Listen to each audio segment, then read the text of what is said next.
नमस्कार, ये तस्वीरें देख सकते हैं। प्रदेश कांग्रेस की महिला अध्यक्ष सुधा भारद्वाज आज करनाल की टीम का गठन कर रही हैं और नियुक्ति पत्र सौंप रही हैं। चलिए दोस्तों, आपको दिखाते हैं पूरी खबर। हम चाहेंगे इस खबर को ज़्यादा से ज़्यादा शेयर कर देना।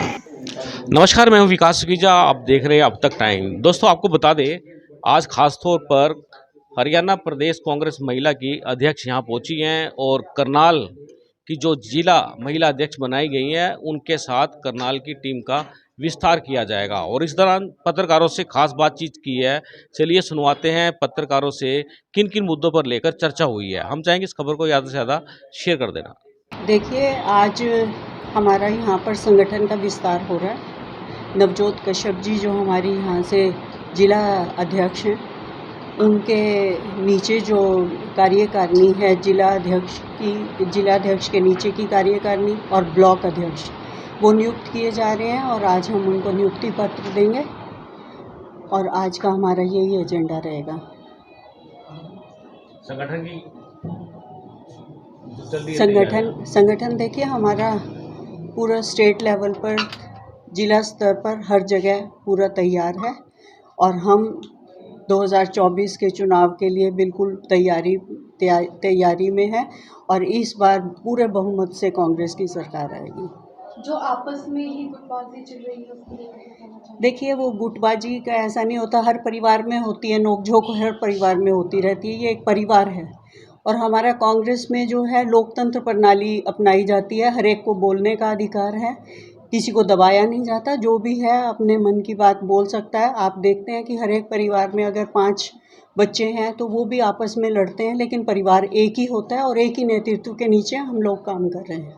महिलाओं के लिए एक बिल पास किया गया है, उसको लेकर क्या कहना चाहेंगे? ये महिलाओं के लिए बिल पास किया गया, हम उसका पूरा सम्मान करते हैं और हमारे लिए महिलाओं के लिए बहुत सम्मान की बात है। बहुत देर से इंतज़ार था। कांग्रेस पार्टी ने ही इसको बिल को लाए थे और जो हमारे राजीव गांधी जी का वो सपना था और सोनिया गांधी जी का संकल्प था, जो कि आज चाहे किसी ने की वजह से भी पूरा हुआ।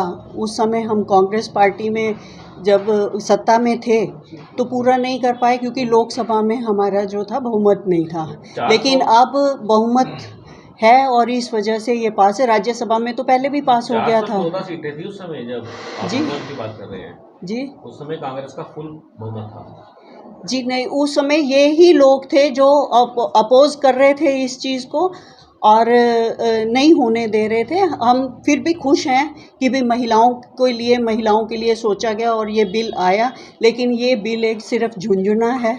महिलाएं बजाती जाएं इसको। इस सरकार में और बीजेपी को सिर्फ महिलाओं का वोट चाहिए, प्रतिनिधित्व नहीं चाहिए। 10 साल से ये चीज़ क्यों नहीं हुई? अब जब इलेक्शन आने वाला है और इनको पता है कि भी इलेक्शन आने वाला है तो वो पूरी तैयारी से आते।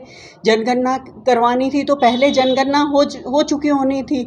डिलिमिटेशन जो था वो पहले हो चुका होना था, तो उसके बाद लेके आते। वैसे तो इस चीज़ की कोई ज़रूरत ही नहीं है, ये सीधा ही लागू हो जाना चाहिए था। अब एक कानून बन गया है तो उसको लागू होने में भी कोई देरी नहीं होनी चाहिए थी। तो ये सिर्फ एक झुंझुना बनाया गया है, झुंझुना पकड़ाया गया है और महिलाओं को फुसलाने का काम है।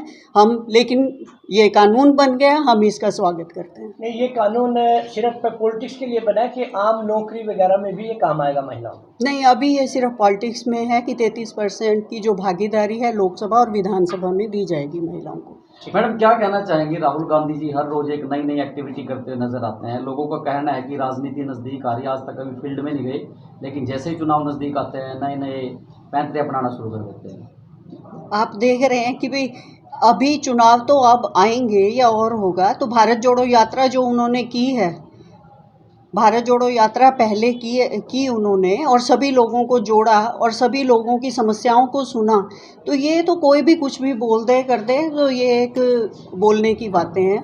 एक्चुअली ऐसा नहीं है। वो हर समय फील्ड में रहते हैं, हर समय आम जन के पास रहते हैं, आम जन की समस्याएं सुनते हैं, आम जन के बारे में सोचते हैं। क्या लगता है कि जो ये एक्टिविटी हो रही है इससे कहीं ना कहीं लोगों पे इम्पैक्ट पड़ेगा? बिल्कुल पड़ रहा है। उनको पूरा प्यार मिल रहा है। आप देख रहे हो भारत जोड़ो यात्रा में उनके कितना प्यार मिला, कितना हजूम और जन समूह जो था उनके साथ था। लोगों ने अपनी समस्याएं भी उनके साथ साझा की और उन्होंने वायदा किया कि भी मैं आपकी समस्याओं को का समाधान भी करूंगा। कांग्रेस पार्टी के बारे में क्या कहना चाहेंगे? लगातार जो विपक्षी पार्टी है वो ताना साधते हुए नजर आ रही थी कि अभी तक संगठन नहीं बनाया गया, तो अब मतलब चुनाव के टाइम पे संगठन की जरूरत आन पड़ी है कहीं ना कहीं। देखिए, संगठन तो पहले से ही प्रक्रिया चल रही है, चलती जा रही है और मैं एक महिला कांग्रेस की प्रेसिडेंट होने के नाते मैं अपने संगठन के बारे में बता सकती हूँ, ना कि जो मेन कांग्रेस का जो संगठन है कब आएगा, कैसे आएगा, क्यों आ रहा है और आ रहा है, तो वो हमारे जो शीर्ष नेतृत्व हैं वो ही बताएंगे। तो आज जिला लेवल पर, ब्लॉक लेवल पर सभी प्रकार की आप जो कार्यकारिणी की घोषणा है वो करके जाएंगे? जी, घोषणा भी करके जाएंगे, उनको पत्र हाँ, नियुक्ति पत्र भी दे के जाएंगे। और आप एक जो मेन समस्या है वो तो आपने की नहीं कि महिला उत्पीड़न की समस्या कितनी बड़ी है। आप देख रहे हैं जैसे कि पानीपत में अभी वारदात हुई है महिलाओं, 3 महिलाओं के साथ और एक महिला की मौत भी हो गई है। मैं कल परसों विज़िट किया मैंने वहाँ पे गई, उन महिलाओं से भी मैं मिली वहाँ पे जाके। और कल हमारा एजिटेशन भी था, पानीपत में एजिटेशन था। तो वो महिलाएं और सारे ही जितने भी, चाहे हरियाणा की महिलाएं हों चाहे देश की महिलाएं हों, सारी इतनी भयभीत हैं। ये इतनी भयावह स्थिति हो जाती है महिलाओं के साथ ही इस तरह की बात होना और करना, उनके परिवार के लिए, उनके लिए।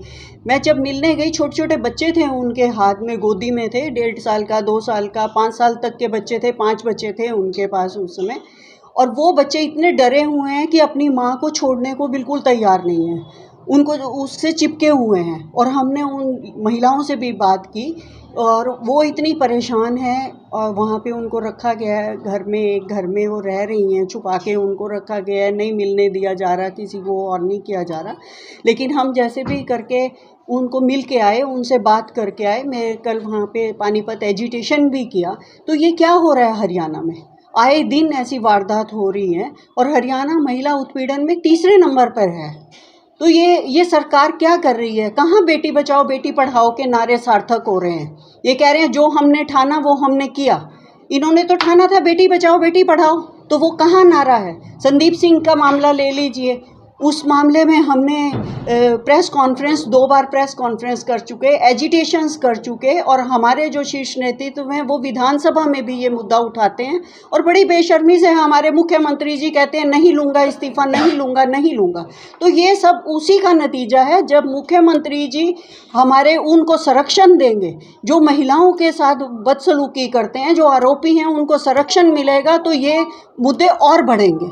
तो ये कहाँ से बेटी बचाओ बेटी पढ़ाओ के नारे को सार्थक कर रहे हैं? मैम, महिलाओं की बात चलिए, जैसे आपने कहा उत्पीड़न जैसे मामले 3रे नंबर पे हरियाणा है जी, या दूसरे पे है। तो अभी हाल ही में करनाल में एक मामला हुआ था सेक्टर 13 में जी। तो आपने उसमें जायजा लिया? आपके किसी का साथियों ने? हमारी जिलाध्यक्ष वहाँ पे गई हैं, वहाँ पे पूरा जायजा लिया है। वो अपहरण हुआ था जो, उसका पूरा जायजा लिया है। हम जो भी बात होती है हम साथ के साथ उन मुद्दों को उठाया जाता है और हमारे जो जिलाध्यक्ष अच्छा हाँ, मैं आपको कह रही हूँ जो भी मामले जहाँ भी जिस भी डिस्ट्रिक्ट में होते हैं वो डिस्ट्रिक्ट प्रेसिडेंट को हम तभी साथ के साथ, तो अगर वो बाय चांस उनसे मिस भी हो जाए तो हम उनको संज्ञान में लाते हैं और उनको भेजा जाता है वहाँ पे भेज के और सारी बात पता करके और सारी बातें की जाती हैं। ऐसा नहीं है, महिला कांग्रेस हर समय उस पे सड़क पे है और महिलाओं के सम्मान के लिए खड़ी है। तो उसके परिवार से मिले हैं? जी जी। ये मामला तो दुखद है जी, लेकिन अगर कांग्रेस होती तो क्या करते इसमें? कौन सा मामला? जो मामला आपने बताया जो पानीपत में हुआ। देखिए, पानीपत में मामला हुआ, खेत में वो लोग रह रहे थे, वहाँ पे जैसे 2-2 3-3 कमरे बीच बीच में बनाए होते हैं। एक तो मछली पालन का एरिया था, वहाँ पे जो थी महिला की डेथ हुई है उसको लाते घूस से मारे गए और सुबह वो मर गई है। और छोटे छोटे बच्चे हैं उनके, 3 साल की उसकी बेटी थी, 7 साल का उसका बेटा था। और दूसरा जो मामला 2 किलोमीटर ही दूर दूसरा डेरा था और वहाँ पर वो लोग फिर पहुँचे हैं। वहाँ पे उन्होंने मार पिटाई भी की, सब वो किया और उसके बाद वहाँ मियादी हो रही है कि भाई अब खेतों में जो है कोई भी महिला नहीं रहेगी। तो क्या ये सल्यूशन है? अगर कहीं भी हमारे यहाँ पे किसी भी जगह पे कोई भी वारदात होती है तो हम क्या ये सल्यूशन है कि अब आप ये घर जो है सेफ़ नहीं है, अब आप यहाँ नहीं रहोगे? वो लोग काम कर रहे हैं, रोज़ी रोटी है उनकी वहाँ पे, वहाँ से उनको हटा दिया गया है कि भाई ये क्या सल्यूशन है सरकार का? ये कोई सल्यूशन नहीं है। तो उस पे ठोस कदम उठाए जाने चाहिए। पुलिस की गर्द जो है वो बढ़ाई जानी चाहिए, रात को उधर पुलिस की ड्यूटी लगनी चाहिए, ये होना चाहिए, ना कि ये सल्यूशन है कि आप वहाँ से छोड़ के चले जाओ। मैडम डायल 112 का टाइम कम कर दिया, अब पहले 15 मिनट में पहुंचती थी, अब 8 मिनट में पहुंचती है क्राइम सीन के ऊपर। जी अभी रिसेंटली हुआ है। देखिए अब अभी आप रिसेंटली हुआ है, आप देख ही रहे हो। नए डीजीपी साहब आए हैं, वो कर रहे हैं धीरे धीरे सारी। हाँ तो आप देख ही रहे हो ना कि हरियाणा में क्या हालात हो रहे हैं, महिलाओं के ऊपर क्या, और हरियाणा में कहाँ, जहाँ जहाँ पे भी भाजपा की शासित प्रदेश हैं उनमें देख लीजिए, चाहे उत्तराखंड देख लीजिए, अभी तक उसको इंसाफ नहीं मिला। हमारी यहाँ पहलवान बेटियाँ थीं, वो बैठी रही, उनकी बेइज्जती की गई, जिन्होंने कि पूरे संसार में हमारा हरियाणा का, हमारे देश का नाम ऊंचा किया, उनको कोई इंसाफ नहीं मिला। और चाहे उत्तर प्रदेश की बात ले लीजिए, चाहे हरियाणा की बात ले लीजिए, कौन सी बेटियों को, हमारी चाहे हाथरस की बेटी है, चाहे उन्नाव की बेटी है, किसको इंसाफ मिला? किसी को इंसाफ नहीं मिला। तो ये किस तरह से बेटी बचाओ बेटी पढ़ाओ का नारा, और ये पानीपत में ही नारा दिया गया था बेटी बचाओ बेटी पढ़ाओ का, और पानीपत में ही ये वारदात हो रही है। उससे पहले 4 साल की बच्ची के साथ हुआ, हमारी डिस्ट्रिक्ट प्रेसिडेंट वहाँ पे हॉस्पिटल में मिल के आई उससे। तो ये क्या हो रहा है रोज आए दिन? तो शासन कहाँ है, प्रशासन कहाँ है? कुछ भी नहीं है, बिल्कुल फेल है। महिलाओं की सुरक्षा देने में बिल्कुल फेल है ये सरकार। मैडम कांग्रेस थोड़ा सा भी ग्रो करती है, उसी समय कुछ ना कुछ बवाल हो जाता है। अब जैसे रिसेंटली करनाल में ऑब्जर्वर आए थे, वहाँ अंदर तो बात चल रही है, बाहर मारपीट हो रही है। देखिए वो दूसरी बात करें, उसके बाद यमुनानगर में आपके प्रदेशाध्यक्ष हैं उदय भान जी, वहाँ पर अभद्र टिप्पणी करके जाते हैं, नीचे सीएम के नाम से, ऊपर पीएम के नाम से। क्या आप देखिए वो उन्होंने उसकी एक्सप्लेनेशन दी है कि भाई ये हरियाणा की भाषा है, हम ये आम भाषा। किसी को भी प्राइम मिनिस्टर को मर्डर का, अपनी वाइफ का मर्डर, जबकि उनकी वाइफ तो जीवित है, इतना बड़े संगीन आरोप लगा देने। देखिए वो आप उनसे पूछिए, वो सवाल आप उनसे, मैं आपको बोल रही हूँ। तो उन्होंने तो जो जवाब है वो यही दिया है कि हरियाणा की ये भाषा है, हम लोकल भाषा में आम इसी तरह से बोलते हैं। वो उन्होंने उस बात का वो जवाब दिया। वो तो उसकी वाली बात हुई है ना जी, जो दूसरी बात करी है, दूसरी जो वाली पे बात हुई, जो अध्यक्ष जो उन्होंने कहा कि ऊपर वाले जो हैं उन्होंने अपनी वाइफ का मर्डर तक कर दिया 50 साल छोड़ के, ये बात नहीं समझ में आई। इतने विवादित बयान क्यों देते हो आप लोग? आपकी पार्टी ग्रो कर रही थी तो ठीक था, कुछ भी करते हो फिर कुछ ना कुछ पंगा हो जाता है, तालमेल की कमी बहुत है। क्या चक्कर है? कोई वर्ग नहीं लगते आप लोगों के? कोई समझाने का कोई सिस्टम नहीं है? देखिए आप मेरे बारे में मैं कभी भी कोई इस तरह की टिप्पणी नहीं करती, कोई इस तरह की बात नहीं। वो आप मेरे से, मैंने आपको जो उनकी टिप्पणी थी, जो उन्होंने उसका जवाब दिया, तो मैंने वो आपको जवाब बता दिया। उससे आगे उनका ये टिप्पणी ठीक थी या गलत थी?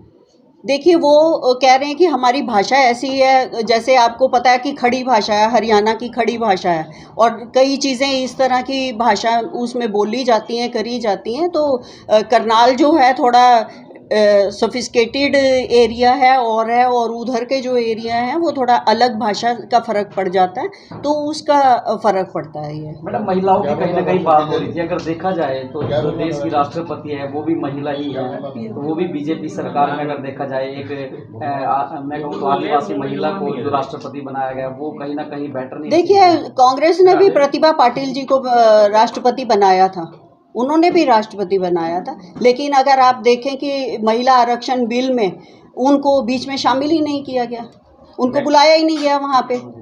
तो क्या था वो? पंचायत चुनाव में है, उतनी सीटें मिलेगी चुनावों के अंदर, पहले लोकसभा के चुनाव होंगे, जो महिलाओं को आरक्षण है उतनी सीटें मिलेगी, फिर विधानसभा की मिलेगी या नहीं मिलेगी, क्या रहेगा? देखिए हम पूरी कोशिश करेंगे, का ताना बाना हिल जाएगा इससे। हम पूरी कोशिश, आप देखिए यूपी में 40% दिया था, अभी यूपी के इलेक्शन में वो चाहे रिजल्ट कुछ भी आए हों, 40% कांग्रेस ने ही दिया था। तो इसलिए हम भी कोशिश, हम इधर भी कोशिश करेंगे। हरियाणा के अब आने हैं इलेक्शन और लोकसभा के पहले इलेक्शन आने, तो हम भी पूरी कोशिश करेंगे। हमारी बहनें जो मेहनत कर रही हैं और जो काबिल हैं उनको टिकट दिलाने में पूरी कोशिश करेंगे। हारना मंजूर है, लेकिन टिकटें तो रहेंगी ना डिसाइड। वही देखिए, मैं आपको बता रही हूँ कि भाई हम पूरी कोशिश करेंगे कि जो महिलाएं हमारी आगे बढ़ रही हैं, काम कर रही हैं और जो मेहनत कर रही हैं और काबिल हैं इस चीज़ के, उनको टिकटें दिलाने में पूरी कोशिश करेंगे। शैलजा वाला ग्रुप जो है, शैलजा वाला, रणदीप सुरजेवाला, किरण चौधरी वाला ग्रुप, इन्होंने एकदम से जो करनाल में बवाल हुआ उसकी शिकायत की खड़गे जी से। तो क्या लगता है ये गुटबाजी जो है और बढ़ेगी, कम होगी? क्या लगता है, मौके की तलाश में रहते हैं? देखिए, इस पे ये शीर्ष नेतृत्व जो है वो आंसर दे सकता है और वो कुछ ना कुछ ज़रूर इस पे करेंगे। तो ऐसा ये मेरे क्षेत्र से बाहर है मैडम, तो ये सब बातें जो हैं आप आई अलायंस की अगर बात की जाए तो उसमें जो पीएम का जो दावेदार है, चेहरा है, उसको लेकर भी कहीं ना कहीं शीर्ष नेतृत्व में उथल पटक हो रही है। उसके विषय में क्या कहना चाहिए? देखिए, वो ये सब जो है ये शीर्ष नेतृत्व ही डिसाइड करेगा कि कौन चेहरा होगा, क्या नहीं होगा। ये इलेक्शन के बाद की बात है और अलायंस के बाद की बात नहीं है। मैम, उसमें ना क्या डिसाइड हुआ, उसमें कह दिया कि प्राइम मिनिस्टर के लिए तो राहुल गांधी रहेंगे जी। इंडिया का जो गठबंधन बन रहा है ये डिसाइड किया है, लेकिन इसको लेके गठबंधन में मतभेद हो गया। देखिए, ये अभी राहुल जी को लेकर बहुत वो एग्री नहीं है। ये अभी बहुत बाद की बातें हैं। जो भी होगा वो डिसाइड होगा तो आप लोगों को भी पता लग जाएगा। लेकिन मैडम, आप अपनी पार्टी को कैसे मजबूत देखते हैं अगर आप इन सब चीजों की बात शीर्ष नेतृत्व पे छोड़ देते हैं? लोगों पार्टी की मजबूती को कैसे देखते हैं, चाहे वो महिलाओं को लेकर के हो, चाहे 2024 के लोकसभा चुनाव या विधानसभा चुनाव को लेकर के हो? हरियाणा में किस प्रकार से देखते हैं? देखिए, मजबूती जो है हमारी पूरी पार्टी जो बिल्कुल मजबूत है और तैयार है। और सबसे बड़ी मजबूती ये है कि जो लोगों का रुझान है इनकी तरफ से बिल्कुल हट चुका है। चाहे वो बेरोज़गारी हो, चाहे वो महंगाई हो, चाहे वो महिला उत्पीड़न का मामला हो, इन सब से लोग ऊब चुके हैं। 10 साल उन्होंने देख लिया, झेल लिया, लेकिन अब वो आगे इनको ले जाने के लिए बिल्कुल तैयार नहीं है। और महिलाएं जो 50% महिलाएं हैं वो इनको अब वोट की चोट से इनको नज़ारा दिखाएं। तो क्या लगता है विकल्प केवल कांग्रेस ही है, उसके अलावा आम आदमी पार्टी भी है? जी नहीं, सिर्फ कांग्रेस ही विकल्प है।